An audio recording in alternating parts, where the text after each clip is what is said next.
Great. I'm hoping that everybody can see my slides and hear me. Yeah, I'm getting a nod from Licha, so this is good. Great. Thank you very much, Licha, for the introduction. So we have the next about 45 minutes to talk to you about Sirtfi. Myself, Paul, and Thies will be talking about this. So yeah, without further ado, you're muted, aren't you, Lucia? So it's all good. Great, perfect. So my name is Hannah. I work on the security team at CERN, and I'm involved in all of this from the research community side. I'm part of the Sirtfi working group in RefEds, and also part of the ARC project along with Licha. I'll give you a brief introduction to Sirtfi for the first 10 minutes, and then talk about the added value of Sirtfi for service providers. Again, I'm coming at this from the research community perspective and with my security hat on. And then we'll move on to the added value for IDPs and the role of federations with question and answers at the end. So if we take it back to basics, we know that security is important for researchers, and as the people providing the services and the identities, we need to make sure that we're the ones responsible for protecting them, and that means protecting their identities and their research data. Historically, researchers have been protected by security policies and operations within their closed communities. But Edugain allows researchers to access services beyond their closed community and enables external identities to access community-owned resources. So we're moving away from the traditional mechanism in which this has been done. Sirtfi is a framework to provide security within identity federations and interfederation so that researchers remain protected outside their closed community. So what we're trying to do with this is ensure that researchers remain with the same level of security that they've been accustomed to historically. We probably need to address this first and foremost, that why is incident response difficult in identity federations? So we've got the schematic here with our three identity federations, 1, 2, 3, and Edugain bridging those. And then our bad actor in the corner here thinking that with just one identity from an identity provider in Edugain, he or she can then have access to that pool of services. And as a community using identity federations and interfederations, we need to protect ourselves from that new attack surface. There are many ways in which this is difficult, but I've picked out 4 here just to go through and get you thinking, hopefully, about the challenges raised by incident response in federations or generally in a distributed environment. So the first one is, how can I contact security at an identity provider or a service provider or anybody really working in this system? Where can I look for those security contacts? And then if we're moving on to during a security incident, the most important thing to do as you're going along with the incident recovery is to build a full timeline of events to fully understand what has happened, how the attacker gained entry, what they did, the possible impact of the incident. And for that, we need to combine logs, both authentication logs, access logs, and then system logs to see what happened. And in the case of identity federations and interfederations, these logs are also distributed. So we will need people to collaborate to get those logs together and build that timeline. From the other perspective, from a service provider perspective, perhaps, only the identity provider is able to contact this user. It's likely, it's not guaranteed, but it's likely that that identity provider has a relationship with that user and can contact them directly, maybe has some authority over them or has some way to follow up with a specific individual. And a remote service provider would need that help from the identity provider in order to fully understand the situation. The fourth aspect that I put on this slide is the fact that this is all outside my job description. As somebody working in a security team for a research collaboration, Our mandate is to protect our resources and our users. Interacting with entities outside that doesn't necessarily fall under my mandate. But if it's me being asked for assistance this time, it's going to be me asking for assistance next time. And as a community, we need to learn to voluntarily work together outside of that mandate. A bit of a summary. We have an inviting new surface of attack, and we have uncertainty in the security capability of the participants, which together has resulted in potential lack of trust in service providers and identity providers using EduGain. Certainly from the research community perspective, if using EduGain results in a loss of security for our researchers, this is something we need to address before we can adopt it as the primary production authentication mechanism. On one side, attacks are inevitable. We need to be realistic. Security incidents happen. But we can make the security capability of participants transparent and build relationships between organizations and people. To do that, one of the ways is to create a trust framework and get the participants to agree to a common framework and work together. And this is where Sirtfi comes in. So I'll take it back to the beginning, where the issues of identity management were raised by IT leaders from the IRO Forum Labs in 2011. So this is the 8 international organizations, predominantly in Europe, for research. And these laboratories, as well as national and regional research organizations, face similar challenges. So they put those on paper. I provided a link in the slides that I'm sure will be circulated later if you'd like to take a look. This is the FIM4R white paper that was published around 5 years ago. To pull 2 quotes out of there for particular interest from the security perspective. The first one over here on the left, so security procedures and incident response would need to be reviewed. Today, each resource provider or service provider is, for example, responsible for terminating access by known compromised identities. With identity federation, this responsibility will be shifted to the identity provider, although resource providers will insist on the ability to revoke access. So again, this is back to the shift in control from the service provider to the identity provider without authentication infrastructure being distributed. And the idea that the impact of that will need to be addressed for research communities to successfully adopt identity federation as their main access mechanism. On the right here, we have a separate quote saying that a well-defined framework to ensure sufficient trust and security among the different IDPs or relying parties would be essential, particularly for high energy physics. I'll come back to that in my second part of this talk, and you'll understand the origin of that particular quote.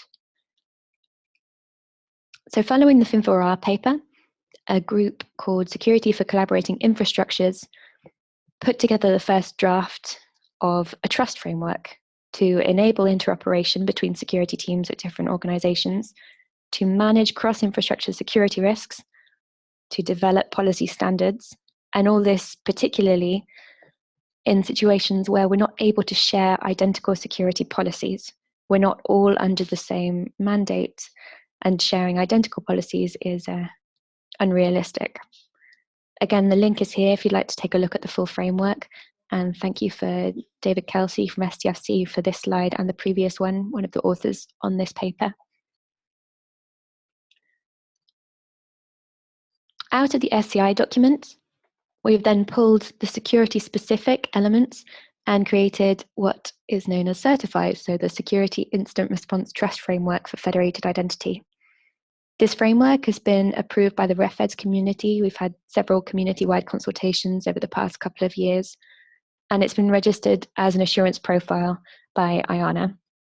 Again, take a look at the link on the slide. It's been quite an abstract discussion so far, or discussion, me speaking so far, but to give you an idea of the content of Sirtfi. So it's split into 4 parts, and the first one is operational security. And we're requiring that a security incident response capability exists and that it has sufficient authority to mitigate, contain the spread of, and remediate the effects of an incident. The second part is incident response. And we need to ensure the confidentiality of any information exchanged. And this is essential to protect the reputations of the organizations participating in EduGain. If there's the feeling that by sharing information that is going to result in damage to a reputation, that immediately impacts the incident response workflow. We need to identify those contacts. So one of the issues that I talked about earlier within Federation, how do we know who to contact? And we need to make sure that those contacts are able and willing to respond and to collaborate. To produce the timeline that's so essential to incident response, we need to make sure that the logs are useful, that they contain timestamps, that they contain identifiers, and that they're kept in accordance with local policy. And then the final aspect here is participant responsibilities. And we would like to make sure that end users are aware of an appropriate AUP, that they're not given free rein at these services.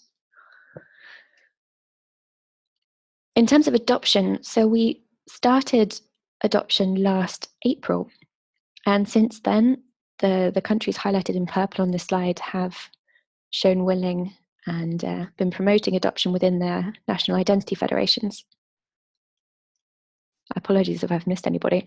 And in terms of more precise numbers here, you can see that there's a spread of entities that have adopted Sirtfi across the world, particularly in the Netherlands, that we'll hear about later, where the entities have been signed up in bulk for Sirtfi compliance. There are several of these countries where, particularly if we think of Korea, they have a hub identity provider. So actually that means that there are a lot of users behind that. The numbers themselves are maybe not so significant, but the fact that there's global interest in this framework and the sheer number of people engaging in conversation is very positive and welcome. To find out more about the framework, we have a website that's hosted at RefEds. So take a look there, you can see the framework itself. We have some information on the benefits, some FAQs, and our last consultation that happened within RefEds for the Sirtfi Identity Assurance Certification description. Take a look. If you have questions, I am more than willing to help, so you can reach out to me, and my email address is in this slide deck. And I'm sure Leisha can put us in contact if needed. So that was my brief introduction to Sirtfi. And then I believe I have approximately 8 more minutes. So I'm going to talk a bit about the added value for service providers. So as I said, I work at CERN, and we are a service provider. We're a service provider proxy with approximately 14,000 services behind that proxy. So for us, Sirtfi gives us the level of security that we need to effectively interact with EduGain. But generally, as a service provider, why should I adopt Sirtfi? So I should adopt Sirtfi to advertise that I am a secure service, to encourage IDPs to trust me, and to broadcast my security contact information. So putting my email address of the security team out there and saying, this is who you can contact, let's start the discussion, let's get incident response going. More added value for service providers, and thinking about it from the other's perspective. So why should identity providers adopt Sirtfi from my perspective? I would like identity providers to adopt Sirtfi so that I can identify trustworthy sources of identity to grant access to my critical infrastructure and to provide a contact point for that incident handling that will happen during a security incident. To put it into perspective a little, I thought it was maybe easier to think about our particular use case at CERN. This is just one use case. There are other service providers who have adopted Sirtfi, and I obviously cannot speak for them. But to give you some insight into our rationale for this. So at CERN, which is the European Organization for Nuclear Research, we have had a certificate-based federation for the last 10 years, allowing our particle physicists to use the computing grid in a distributed fashion. So this is already an identity federation, but certificate-based. And we'd like to benefit from Edugain for the many obvious benefits that it brings. And we're beginning that transition to identity federation from certificates. Currently, we have authority over all of our sites internally in the federation, and we have established channels of instant response with them. And we are able to suspend credentials centrally without going to the certificate authority, which is roughly equivalent to the identity provider. So using Edugain significantly impacts the level of security we are able to offer our researchers in the way it's currently implemented, in that there is no central blocking mechanism. And until recently, there have been no established instant response channels or procedures. I'm speaking overall. I know certain federations are much more mature in this than others, so forgive me if this is casting a rather negative shadow over things. And to ensure that we're able to offer our users and services a consistent level of security, we require that all identity providers accessing CERN and subsequently our computing infrastructure, the WLCG, are certified compliant.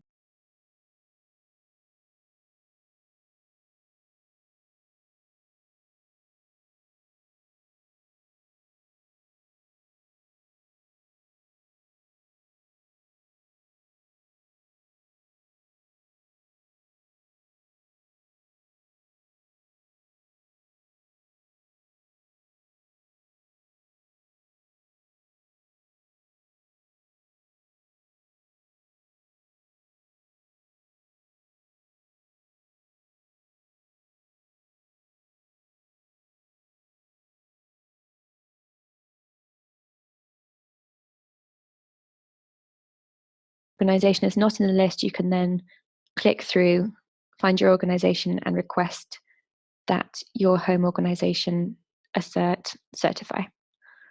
So that's one of the ways in which we're trying to help our end users. That's it from me. So I guess I will stop sharing my slides and hand over to Paul. Thanks.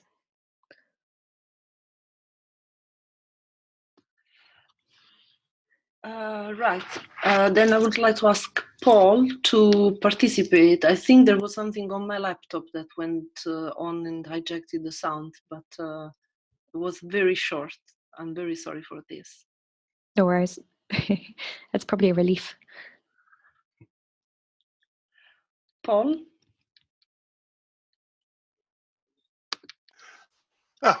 See, now they hear me. Couldn't Hannah take the last slide once more because of the sound hijack there? Because it was almost the whole slide, I didn't hear anything. Oh, that's okay with me. And if you want to go over the last two slides.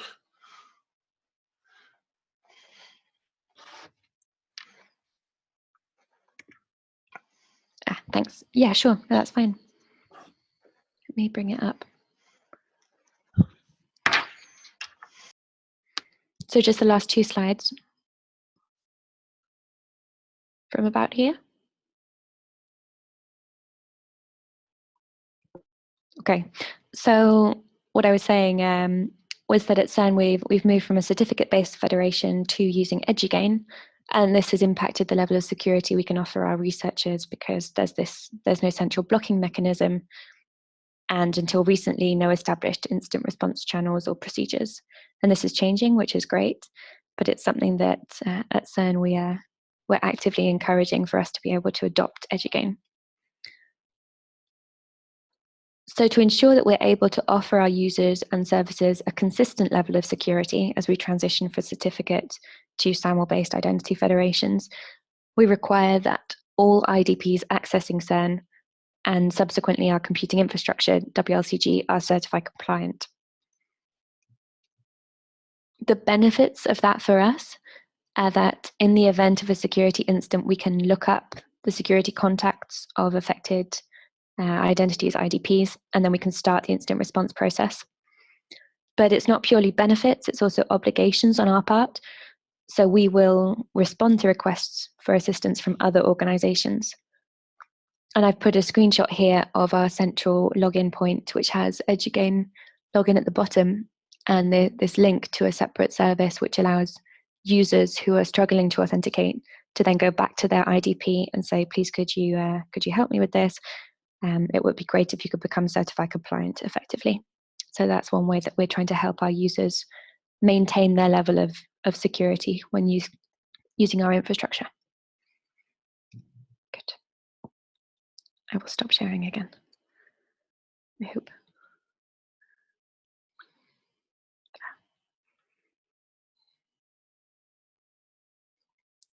Or will I?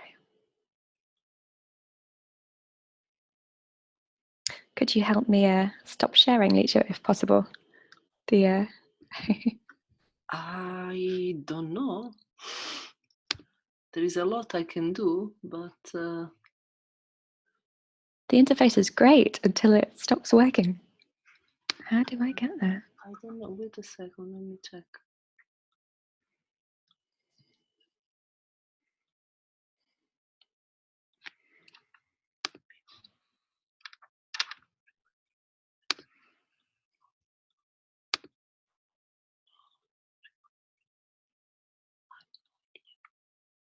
Yes, you did it. Okay. Okay, Paul, you are next. Let's see if I can get this running. Do you see the right screen here? Yeah. Good. Well, we see a screen. It's right or not, it's another thing. So, why should we as an IDP use Sirtfi? That's a really good question, but I think Hannah answered that quite early in her presentation, because Sirtfi is another link in the chain of trust. That's the only reason why we want to use Sirtfi. We need to build trust, and federations is all about trust. We need to trust the service as the service needs to trust the IDPs. So that's two-way. But also, some service providers, like CERN, may require that your identity provider supports Sirtfi to let you into their service. And that is what's in it for me as a service identity provider or a user locally at the university. So as long as more service providers says we need to have Sirtfi, then identity providers need to handle Sirtfi. So this is more annoying use than good use, I will say. But the trust part is most best thing there. And in the case of security incident, there is a need for a defined way to contact IT security where contact point at the service providers. And of course, the other way around. But if there is an incident, I need to contact someone that can talk security and know all about it. So what do we need to do as service provider, identity provider side? As Sirtfi is self-assessed based on the normative assertions in the framework, you need to go through the document and see if you can say you'll follow this. I will say the first thing you do is to check if your home organization IT and IT security procedures already fulfills the normative assertions. Do they? You are home free. For those normative assertions that is not fulfilled, you need to establish new procedures, perhaps for your IDP or for the whole IDM system. So this is the hard part of Sirtfi for identity providers, to go through the normative document and check that you fulfill these assertions. If you do, please contact your federation. It's not more than this when you start up saying that you are a Sirtfi compliant IDP. It's just this. Do this. And when you contact your federation, you also must provide a security contact. And it may be so that your federation doesn't support Sirtfi yet. Then you have to wait for them to start supporting Sirtfi.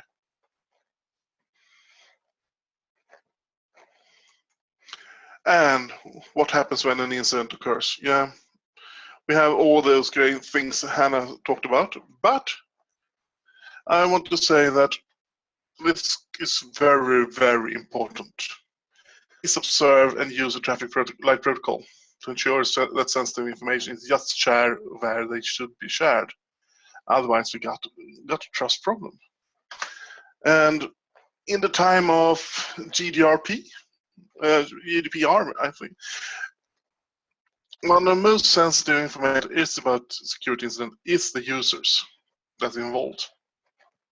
So this is why you need to think one way more than less, that you just give the information to the right party, no one else but the right party, because user information is sensitive information.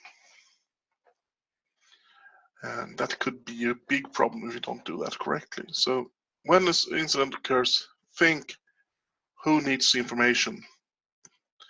But do please do all the things about Sirtfi. We need that to handle trust.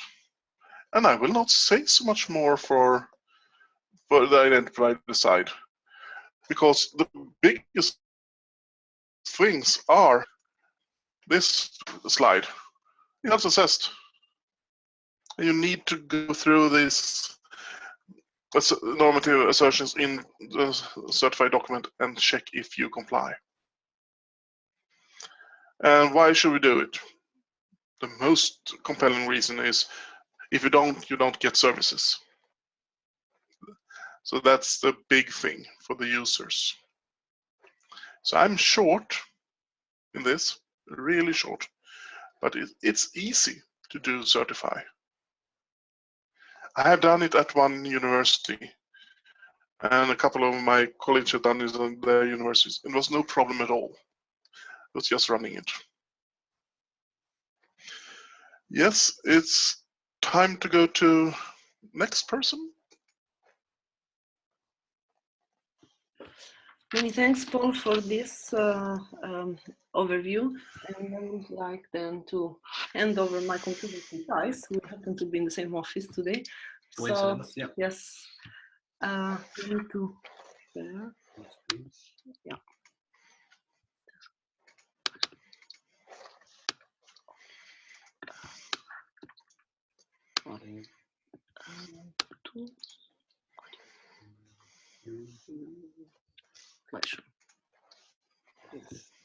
Right.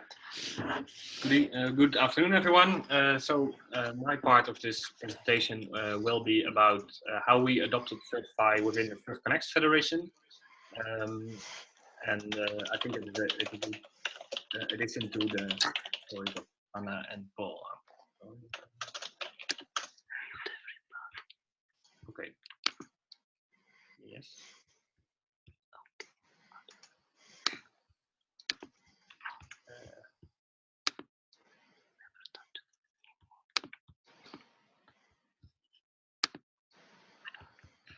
One second, sorry. I'm trying to mute the others because there was somebody typing, and I'll get back to Zoom.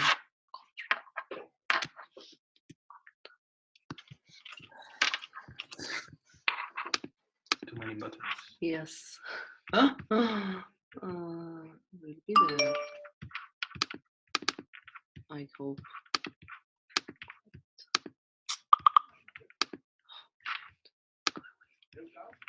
Okay. How do I get the screen back again? Maybe just with the Zoom client. Where's my presentation? PDF preview. Oh. There. Yes. Okay. So I hope everyone can see the slides now. My presentation is about how we, as a identity federation, approach the adoption of Sirtfi. Well, my name is Thijs, and I'm working on SurfConnect, which is the Federation for Higher Education and Research in the Netherlands, run by SurfNet. A bit about the federation: we have 140 IDPs in 2016, 470 service providers, and over the last year we had 68 million logins on our platform. I think it's important to mention that our federation has a hub and spoke model, where we have a central hub which all the IDPs see as one service provider, and all the SPs also connect to this hub as one identity provider. Well, every NREN is different, and I would dare say that every federation is different. So this talk will not be a recipe to apply Sirtfi to your federation. It is how we, in the circumstance of our federation, approached it, and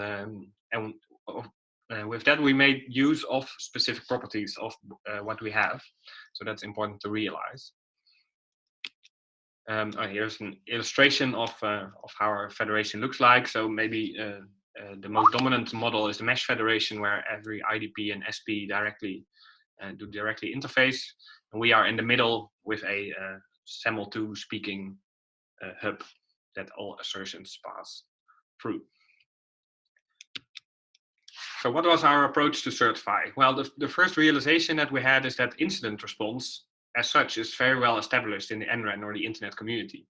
There are many, the concept of CSIRTs or certs is for, well, I would say literally decades known. There's international coordination, there's trust frameworks, there's procedures and practices, and they are well developed. And our approach, what the goal of Sirtfi is to bring incident response to identity federations, as Hannah quite clearly explained.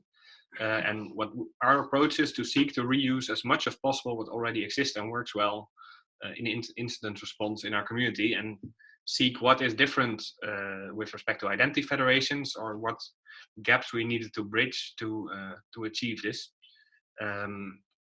So we didn't reinvent a completely separate incident response framework, but we reused much of what is already there and established. It is important for us to discern between two types of entities, of course, IDPs and SPs, and Sirtfi can be used by both. But in our federation, there's a clear difference in roles, in the sense that all the IDPs in our federations are our customers. They are the institutions of higher education and research, but also more practically. So we have lots of contact with them. We are in close contact with them. We have a bit of an authority over them.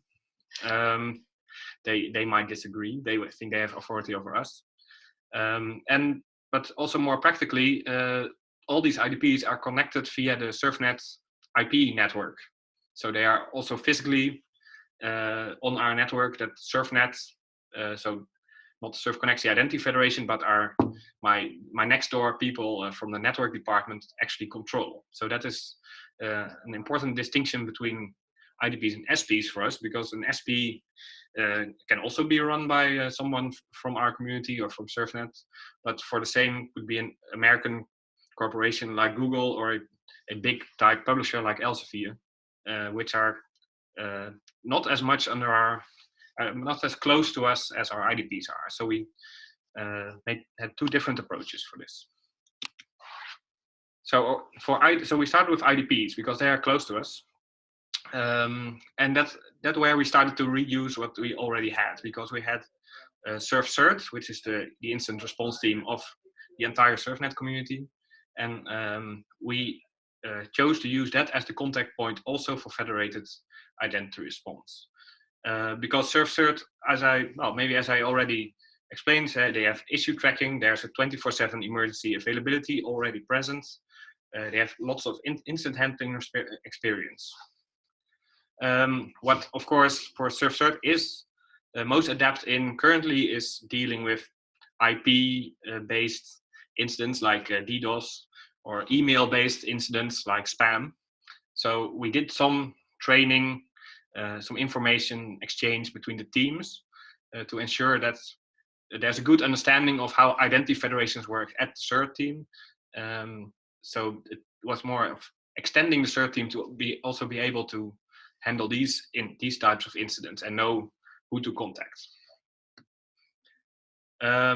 Also, of course, SurfCert has contact points at the institutions, and there we did the same via both sides, both SurfCert's own community with the institutions, as SurfConnect, and when talking with our customers, made sure that the people who run the IDP talk with the people who run the local CCERT of the university, to encourage them to work together to provide one channel for issue tracking, because I think it makes sense.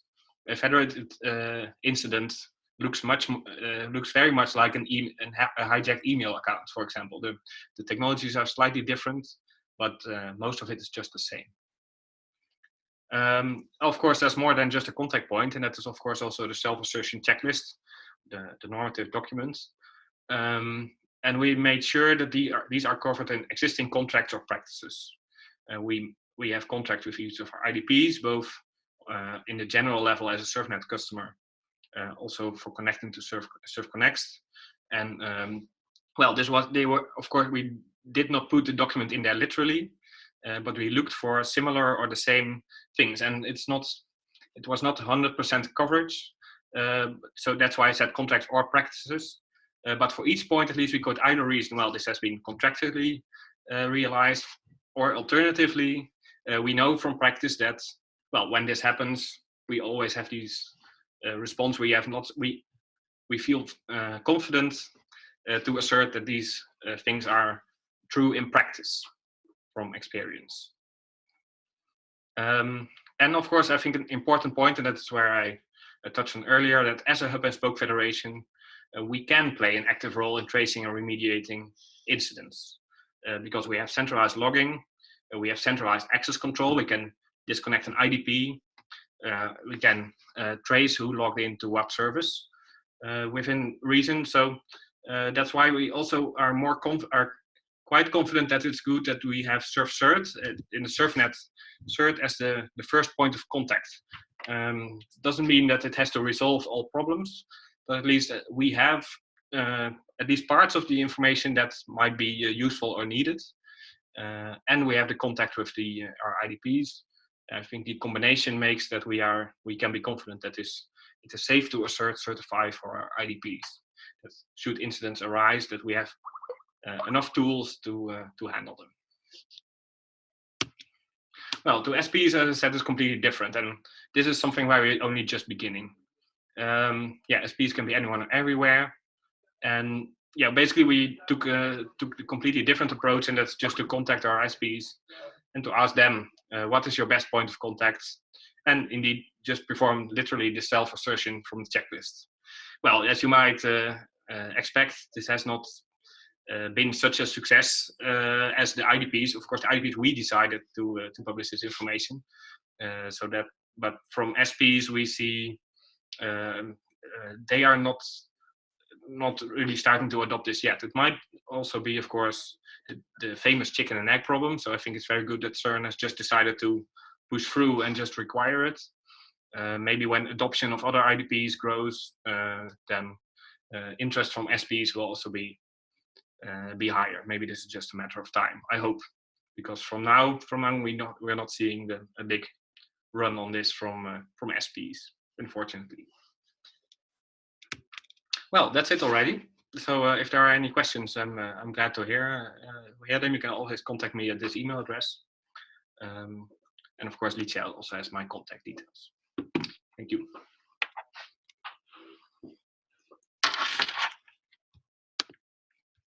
Okay, let me close this and get back to my Zoom.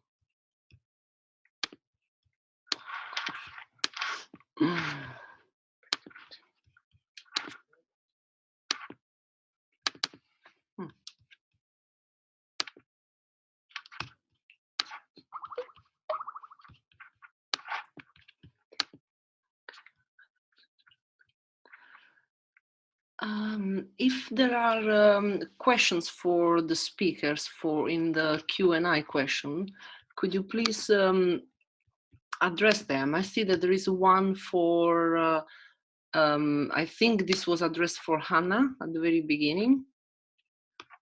Why isn't your SP proxy suitable as the centralized blocking solution?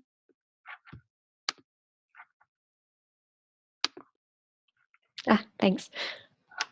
Thanks for the question. It's a good one. So basically, yes, we can block identities coming in through EduGain to CERN.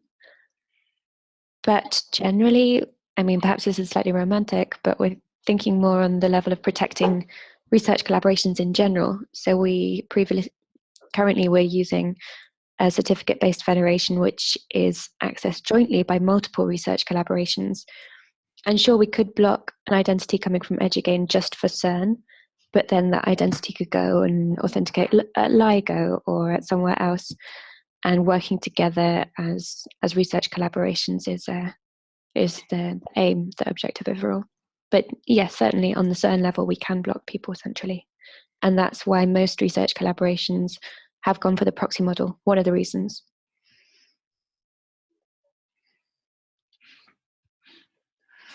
Are there more questions for the speakers?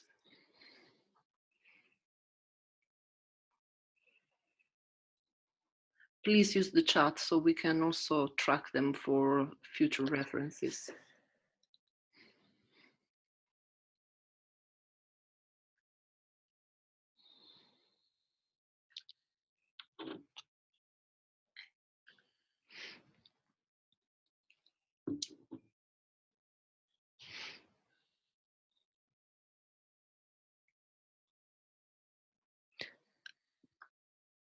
Who would like to take this one? I mean, I can, yeah, makes sense, Paul. Go for it. Yeah, I can try. There are work within the EduGain community or the EduGain project to make some type of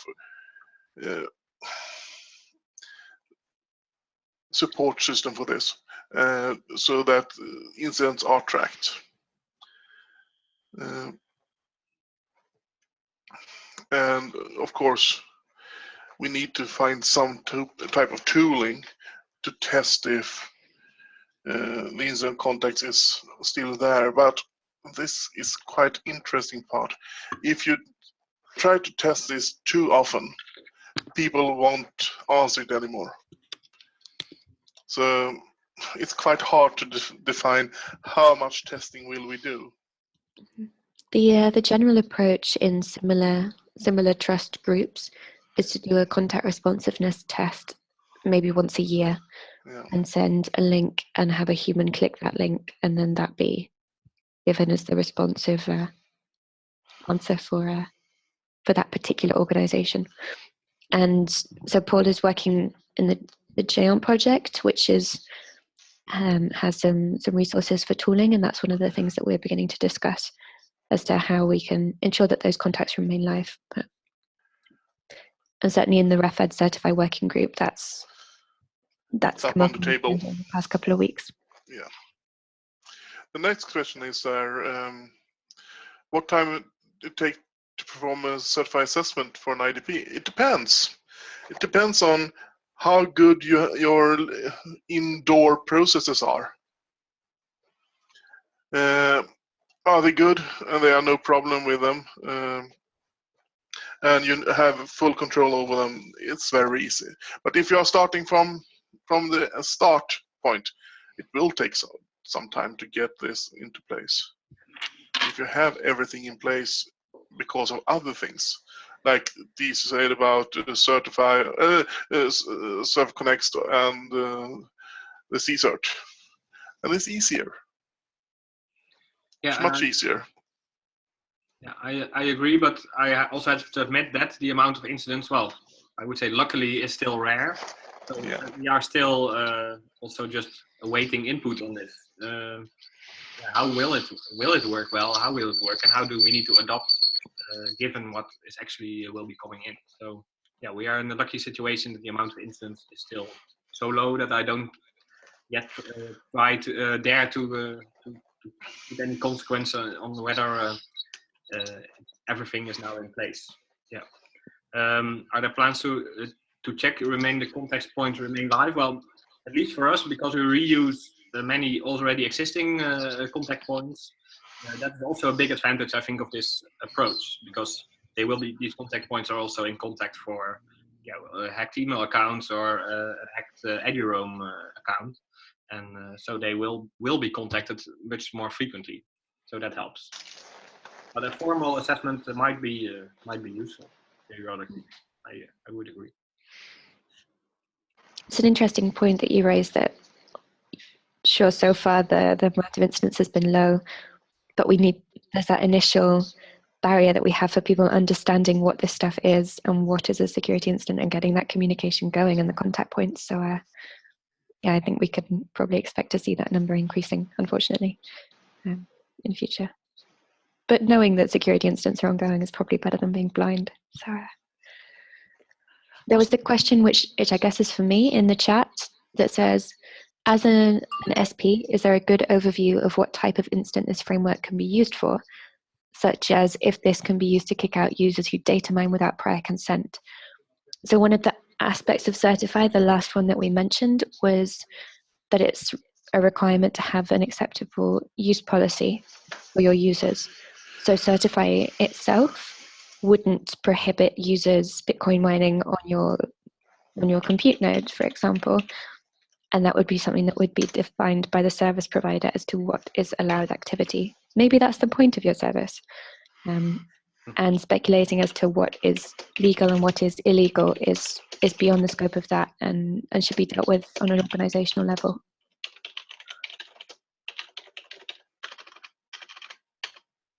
And the question from Alessandro is there a tool for looking up certified tagged service providers that have been given access by a given IDP credential? Paul, do you want to? Just pasting into the chat here. So there. You can also use technicaledugain.org/entities. There you can check for Sirtfi, both on IDP side and service provider side. But I think the question here is, can we check whether an identity has accessed a particular service? And this is very difficult to do in Edugain. So one of the other challenges that we're facing as a service provider, and as generally in the research collaboration world, is having a unique identifier that is shared among all services that would enable this. And that can be there's lots of work ongoing, but it's a challenge. It's more than that. It's a legal challenge. It's a very high legal challenge to do this, because it's personal data. Tracking users are the most sensitive type of personal data we have with the community. I do believe that every IDP should be able to find out which SPs a given access, right? So that would be, I think, the place to start. If you want to find out where a given credential has been used, start at the IDP. And I think the Sirtfi framework requires the IDP to have suitable logging exactly to answer this question. Mm-hmm.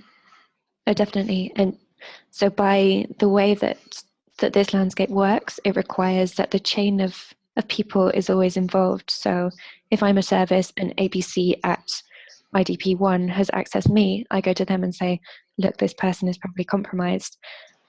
That could be a targeted ID that I've got, and maybe it's not common to other services. So it really requires the IDP to be collaborative. And then equally, that communication needs to then leapfrog to all the other entities that are involved in the incident. The problem is you have to identify what services are could be involved here. And the answer, can we do it or not do it, is very hard.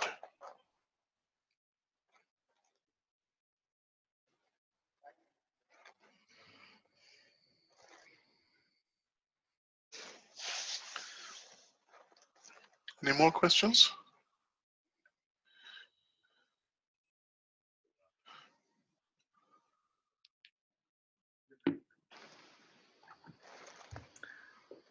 If not, I don't see more things coming in. So if there are no more questions, I would like to thank you, Thijs and Hannah and Paul, for spending time to prepare the slides and for being our guinea pigs for this first webinar. I have recorded everything. I hope the quality is good. We'll put everything on the YouTube channel. I'll send an email so you can then look at the recording later on. You have the contacts of the speakers, you have my email address, so you can contact us for any further information. And we will announce the date for the next webinar in a couple of months. We'll try to keep the load a little bit lower because there are lots of things we would like to do, and also doing the webinars take some time and so, and also for the attendees. So we aim to have, say, 3 max 4 per year, unless we are overwhelmed by volunteers that would like to talk, then we won't say no to that. Then I thank you all for joining for the time, and I'll see many of you soon, I believe. See you all. Bye. See you. Bye-bye.